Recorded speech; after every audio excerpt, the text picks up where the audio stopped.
keluar, cuma DP lubang kan memang sota timbul kemari. Jadi so pasrah. Panjang pesisir Bone Bolango ya, Bone Pantai itu disusun oleh batuan vulkanik yang mudah untuk longsor.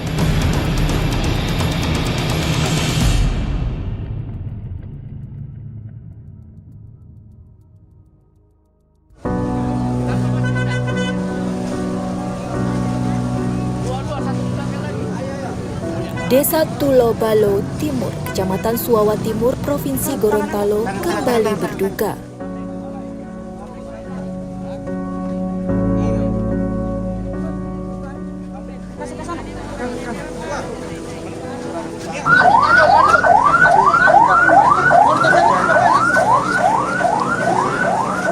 Sebuah tragedi bencana alam melanda. Puluhan jiwa melayang usai longsor di lokasi tambang.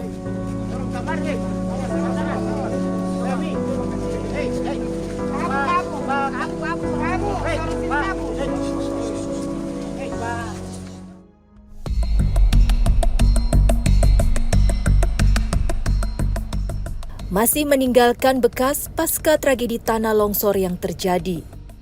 Longsoran tanah bergerak nyaris menutup seluruh lokasi tambang rakyat. Ya, inilah kondisi tambang rakyat pasca tragedi tanah longsor yang terjadi. Itu pintu, ini pintu. Dalam rekaman amatir ini, seorang pekerja tambang menelusuri lokasi untuk memastikan kondisi. Aman, posisi. Lubang. Aman. Itu. Ini lubang tengah. Porak-poranda nyaris tak tersisa. Hanya dalam waktu sekejap, aktivitas tambang lumpuh usai dihantam tanah longsor. Dalam penelusurannya, beberapa lubang tambang tampak aman. Namun ada beberapa lubang yang sudah tertimbun material tanah longsor. Tanah longsor yang terjadi di kawasan tambang rakyat Gorontalo diketahui terjadi pada tanggal 6 hingga 7 Juli 2024 sekitar pukul 23 hingga 2.30 waktu Indonesia Tengah. Longsor diduga terjadi akibat hujan deras yang melanda desa Tulobalo sejak sore hari.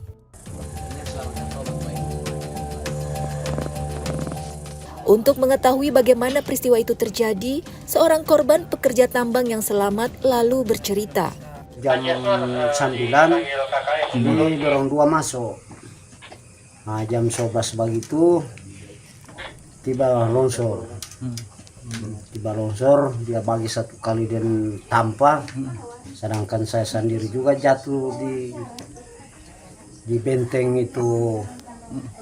Limbah yang torong ada susu di dalam ini di luar nah, sementara dorong dalam lubang ya. Habis itu lubang so tutup karena longsor bagai saya turun ke bawah kan cari orang membongkar orang, cuma yang lain tidak mau karena malam nanti katanya nanti besok pagi. Nah, sekitaran jam 6 begitu sudah diadakan itu penggalian. Ini air jatuh, air dari lubang atas lewat lubang kita.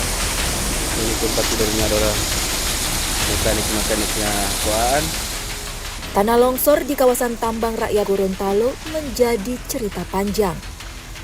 Dari hasil pengakuan warga saat itu, diduga terdapat puluhan warga termasuk pekerja tambang yang menjadi korban.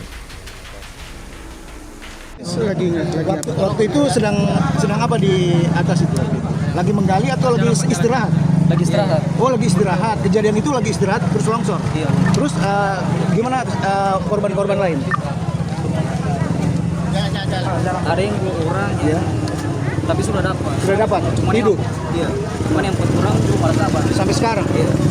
Sampai sekarang belum ada 4 orang itu. Terus tindakan dari Basarnas sendiri di sana bagaimana? Basarnas itu sampai ke situ. Terus yang tertimbun itu perumahan atau lagi masyarakat lagi istirahat atau lagi menggali? Kita camp begitu. Oh, camp ya? Camp.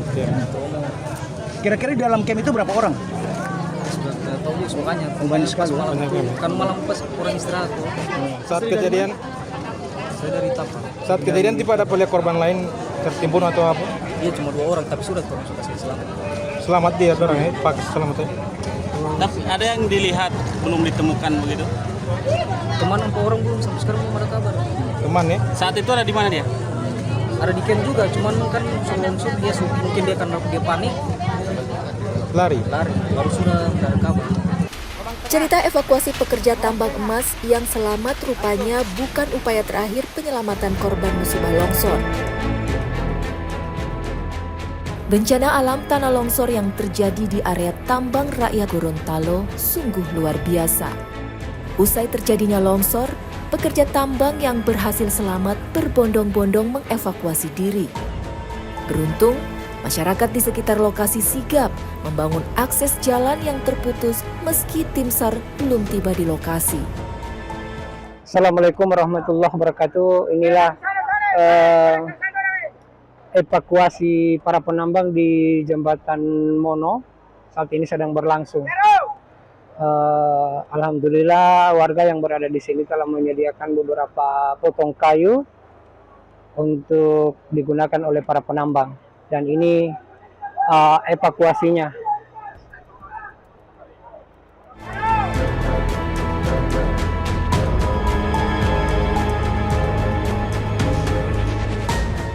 Satu hari usai terjadinya longsor di kawasan tambang rakyat Gorontalo, tim SAR pun langsung bergerak membagi tim dalam beberapa titik. Pelaksanaan pencarian dari titik 1 ke 3, satu regu terdiri dari 83 personil. Untuk titik 18-19 terdiri dari 49 personil tim SAR gabungan yang akan melaksanakan pencarian di atas. Dan akan kami bagi di tiap-tiap pos, ada 7 pos. Tiap-tiap pos tim SAR gabungan akan dibagi berjumlah masing-masing pos 16 orang. Berarti total berapa Pak? Total 230 orang.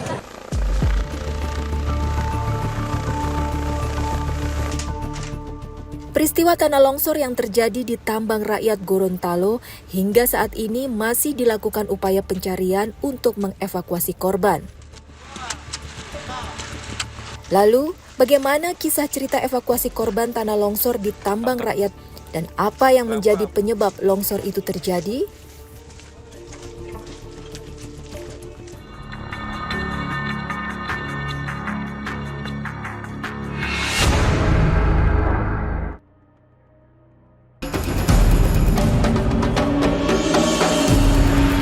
Orang pas mau keluar cuma DP lubang kan memang sota timbun kemari. Jadi so pasrah.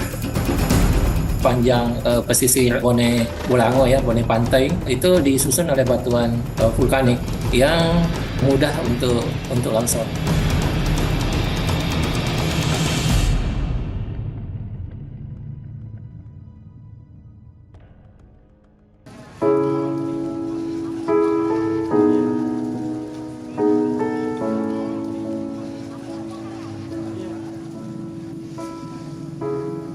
Duka bencana di tambang rakyat Gorontalo.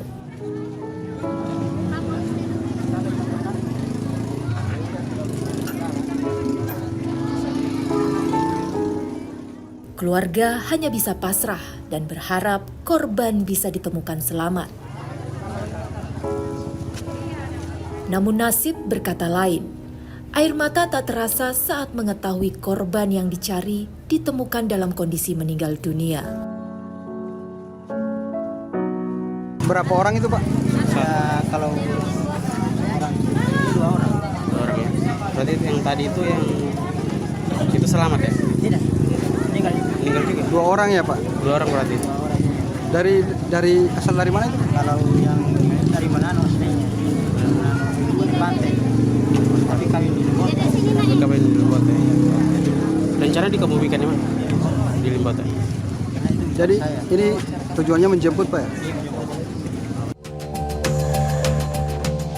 Berdasarkan data sementara, korban tanah longsor di area tambang rakyat Gorontalo tercatat 26 orang meninggal dunia, 19 orang hilang dan 280 orang selamat, hingga total korban mencapai 325 orang.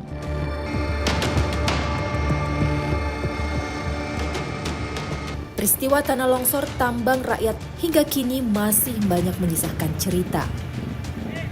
Selain cerita korban meninggal dunia, di balik itu ada satu kisah korban tanah longsor yang berhasil selamat. Ya, inilah sosok 2 dari ratusan korban pekerja tambang yang selamat. Ridwan dan Nofri lalu bercerita. Jadi bagaimana situasi di dalam lubang pas tutup itu Pak, di dalam? Orang pas mau keluar cuma DP lubang kan memang so timbun kemari. Jadi so pasrah. Pokoknya kurang mau tunggu bantuan karena orang pikir insya Allah pagi paling dorang mau ada yang mau bakal selamat. Di dalam lubang tambang, Nofri hanya mengandalkan sedikit air untuk bertahan. Selama beberapa jam di dalam itu Pak, ada minum air atau bagaimana bernapas? Kan sudah tutup. Cuma air. Masih ada air di sisa di aqua itu masih sekitaran setengah. Jadi kurang ada minum sedikit itu. Untuk bernapas? Iya. Kalau bernapas kan di dalam masih boleh kurang ada masih ada kan pernapasan masih boleh sedikit. Tidak terlalu bagaimana. Nofri adalah salah satu korban pekerja tambang yang berhasil selamat. Kepada kami, Nofri kembali melanjutkan kisahnya. Bagale-gale itu pas sudah pendengar itu orang bagale. Baru dapat dengar orang pesuar ada bapangge. Itu memang soloyo ada marker ulang ada yang bakal selamat masih hidup orang. Jadi sudah pas di luar alhamdulillah. Di dalam itu masih ada tenaga Pak. Masih tapi so agak loyo. Cuma pas so dapat dengar orang itu so agak semangat kan sedikit. Tidak ada makanan saat itu. Tidak ada sama sekali. Cuma air sedikit itu. Jadi berbagi air. Iya. Di titik bor berapa itu? 19. Titik bor 19. Di tengah cerita korban selamat, pihak tim SAR hingga kini masih melanjutkan upayanya melakukan evakuasi. Evakuasi yang dilakukan dengan 2 cara, melalui jalur darat dan jalur udara.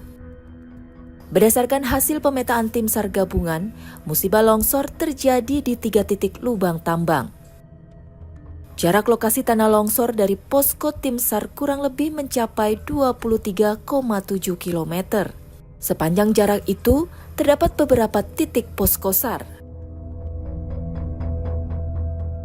Akses menuju lokasi terbilang sulit, karena medan jalan yang licin, sempit, dan berbatuan. Selain medan jalan yang sulit, faktor cuaca juga menjadi alasan tim SAR sehingga masih banyaknya korban yang belum ditemukan.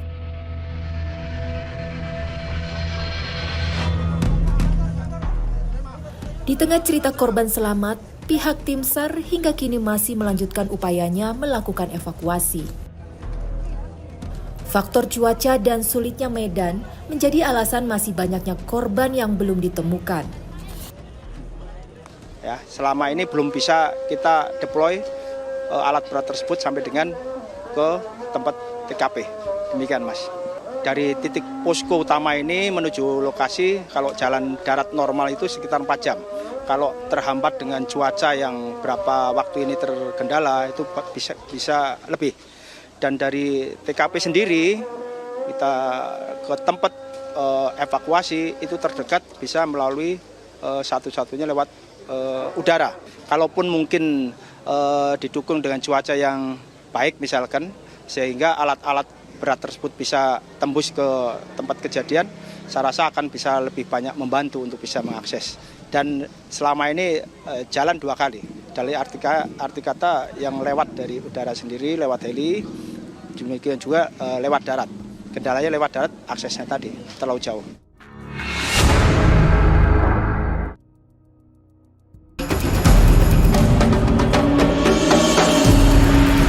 Orang pas mau keluar cuma DP lubang kan memang so timbun kemari. Jadi so pasrah. Panjang pesisir Bone Bolango ya, Bone Pantai itu disusun oleh batuan vulkanik yang mudah untuk longsor.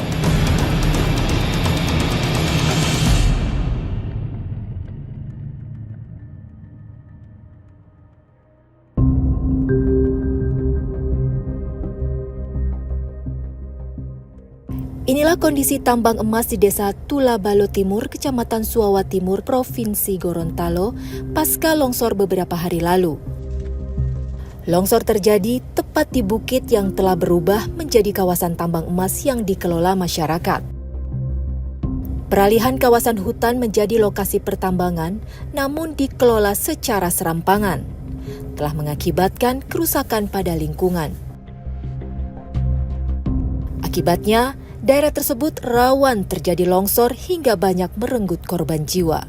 Memang daerah ini sudah berpuluh-puluh tahun itu dijadikan sebagai areal taman rakyat karena memang daerah ini sangat potensi untuk emas ya.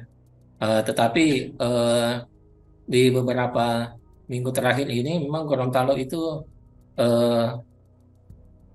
terjadi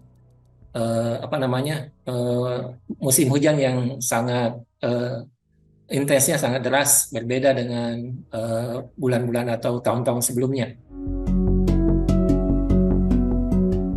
Bagaimana tidak, lahan dengan kontur bukit dan memiliki elevasi ekstrim oleh penambang justru dilubangi satu persatu. Setiap gubuk tambang rakyat ini biasanya memiliki lebih dari satu lubang tambang, di mana masing-masing lubang tambang memiliki kedalaman hingga puluhan meter. Belum lagi kondisi tanah yang tersusun dari bebatuan vulkanik, kemudian semakin menambah resiko penambangan. Kalau dilihat dari segi geologi, karena bidang saya adalah ilmu geologi, ya itu di daerah ini memang batuannya itu khususnya untuk daerah Bone Bolango dan sepanjang pesisir Bone Bolango ya, Bone Pantai, itu disusun oleh batuan vulkanik ya, atau batuan gunung api ya, yang memang mudah untuk longsor ya. Apalagi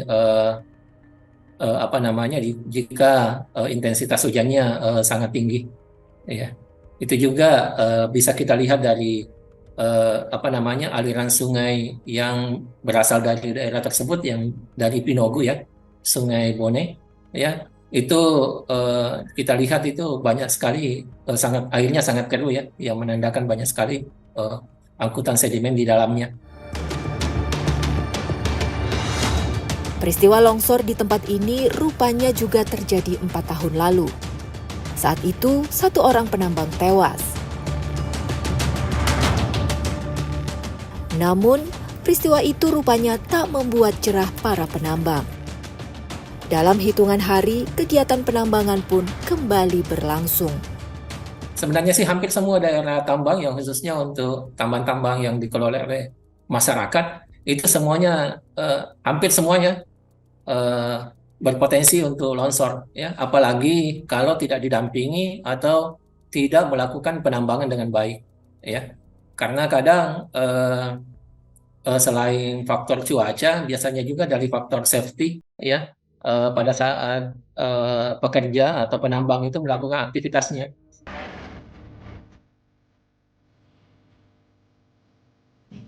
Hingga hari ini, warga yang melaporkan kehilangan anggota keluarganya masih terus berdatangan. Korban yang masih dalam pencarian berjumlah sekitar 29 orang, yang mayoritas adalah pekerja tambang.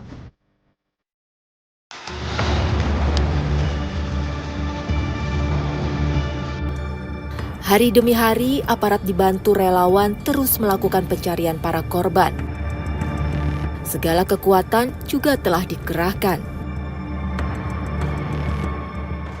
Namun kondisi lokasi dan cuaca yang ekstrim hanya memungkinkan dilakukan pencarian secara manual. Sampai hari ini total korban longsor di tambang emas Suwawa sebanyak 325 orang, dengan korban tewas 26 orang dan 280 korban selamat dan 19 korban masih dalam pencarian.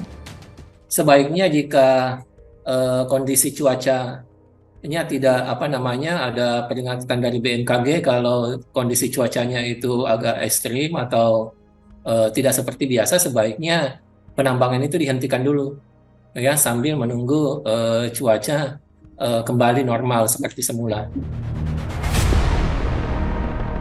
Dari peristiwa ini, semoga semua pihak terutama bagi penambang bisa menjadi pelajaran bahwa ancaman itu nyata bila terjadi kerusakan lingkungan.